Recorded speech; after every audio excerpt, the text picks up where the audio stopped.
استاد امانت علی خان پٹیالہ گھرانے کے مشہور کلاسیکل گلوکار تھے۔ کلاسیکی موسیقی کی تاریخ میں دوسرا کوئی گائک ایسا نہیں گزرا جسے اس قدر چاہا گیا ہو۔ استاد امانت علی خان بنیادی طور پر کلاسیکی گویے تھے، مگر جب ہلکی پھلکی موسیقی کی جانب آئے تو انہیں پاپ سٹار سے بھی زیادہ شہرت ملی۔ امانت علی خان کو اپنی زندگی میں ملنے والی شہرت اور موت دونوں اساطیری روپ دھار گئی تھیں۔ ابن انشاء کی غزل انشاء جی اٹھو آپ کوچ کرو، اس شہر میں جی کو لگانا کیا، گانے کے بعد وہ اس دنیا سے چل بسے تو ان کی موت لوک داستان کا روپ دھار گئی۔ ان کے چاہنے والے یہ دعویٰ بھی کرتے ہیں کہ پریاں اور اپسرائیں ان پر عاشق ہو جایا کرتی تھیں۔ استاد امانت کی حسین زندگی میں ایسے لمحات بھی آئے جب انہیں محسوس ہوا کہ ان کے سننے والوں میں جنات اور پریاں بھی شامل ہیں۔ استاد امانت نے اپنے متعلق ایک پراسرار واقعے کا حال ایک ریڈیو انٹرویو میں کچھ یوں سنایا تھا کہ انڈین پنجاب کے شہر پٹیالہ میں وہ راج محل کے قریب شیرا والا گیٹ میں واقع ایک حویلی میں رہائش پذیر تھے۔ یہ ان دنوں کی بات ہے جب وہ 8 یا 9 برس کے ہوں گے۔ وہ بتاتے تھے کہ رات کا پچھلا پہر تھا اور وہ راگ ملکونس کا ریاض کرتے کرتے تھک کر سستانے لگے۔ ان کی انگلیاں تان پورے پر تھیں اور آنکھیں بند تھیں کہ اچانک ان کے کان میں اس گانے کی ایک آواز آئی جو وہ پہلے سے گا رہے تھے۔ وہ بتاتے ہیں کہ میں یہ سمجھا چھوٹا بھائی فتح علی میرے ساتھ ریاض میں یہ سوچتے ہوئے شامل ہو گیا ہے کہ بڑا بھائی گا رہا ہے تو میں بھی اس کا ساتھ دوں۔ میں حیران ہو رہا تھا کہ فتح علی آج بہت عمدہ گا رہا ہے۔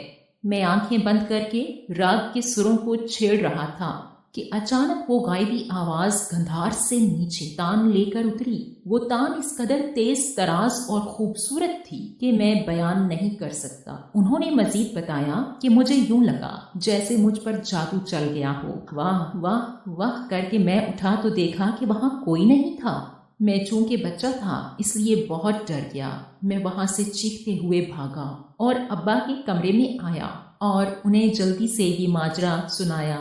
وہ مجھے لے کر وہیں ریاض والے کمرے میں واپس پہنچے اور مجھے تسلی دی کہ میں اسی طرح گاتا رہوں، مجھے کچھ نہیں ہوگا۔ میں بہت ڈرا ہوا تھا مگر والد صاحب کی موجودگی میں نے اسی طرح مالکونس ریاض دوبارہ شروع کیا، لیکن وہ آواز دوبارہ نہ آئی اور پھر ساری زندگی نہ آئی۔ ہمارے بزرگوں کو جنات نے بھی سنا۔ استاد امانت کے چھوٹے بھائی استاد حامد علی خان کا کہنا ہے کہ ممکن ہے وہ ہمارے دادا استاد علی بخش جرنیل خان کی روح ہو۔ انہوں نے کہا کہ ہمارا گھرانہ پٹیالہ ہے اور ہمارے خاندان کے جد امجد میرے پردادا استاد میاں کلو خان تھے، جنہوں نے آخری مغل شہنشاہ بہادر شاہ ظفر کے درباری گویے میر قطب بخش دانرس خان سے استفادہ کیا تھا۔ استاد حامد نے کہا کہ یہ روایات موجود ہیں کہ ہمارے بزرگوں سمیت دوسرے بڑے گانے والوں کو بھی جنات اور پریوں نے سنا اور ان پر عاشق ہو گئیں۔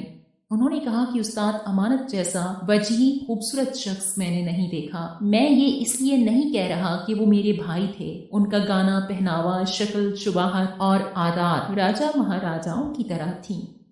استاد فتح علی خان بچپن میں گر پڑے تھے جس کی وجہ سے ان کے بازو کی ہڈی ٹیڑھی ہو گئی تھی۔ چونکہ استاد فتح علی خان بڑے نفیس انسان تھے، وہ پورے بازوؤں والی قمیض پہنا کرتے تھے تاکہ ان کا ٹیڑھا بازو دکھائی نہ دے۔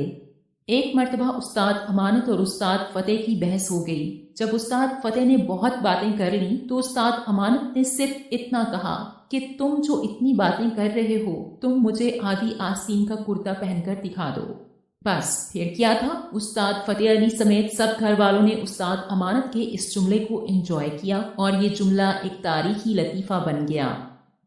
پٹیالہ گھرانے کی روایت کے مطابق استاد امانت نے چھوٹے بھائی استاد فتح علی خان کے ساتھ جوڑی کی شکل میں گائیکی کی۔ وہ انڈین پنجاب کے مشہور شہر پٹیالہ میں سن 1922 میں پیدا ہوئے اور پھر قیام پاکستان کے وقت اپنے خاندان کے ساتھ لاہور منتقل ہو گئے۔ پاکستان کا مشہور ملی نغمہ اے وطن پیارے وطن پاک وطن اے میرے پیارے وطن بھی استاد امانت علی خان کا گایا ہوا ہے، اور ایسے بے شمار لازوال گیت اور غزلیں آج بھی شائقین موسیقی میں بہت مقبول ہیں، جبکہ ان کے گائے ہوئے ملی نغمے اب بھی ان کے منفرد انداز گائیکی کے ساتھ وطن پرستی کا درس دیتے ہیں۔ استاد امانت علی خان آج ہم میں موجود نہیں، لیکن ان کا کام ان کو ہمارے بیچ ہمیشہ زندہ رکھے گا۔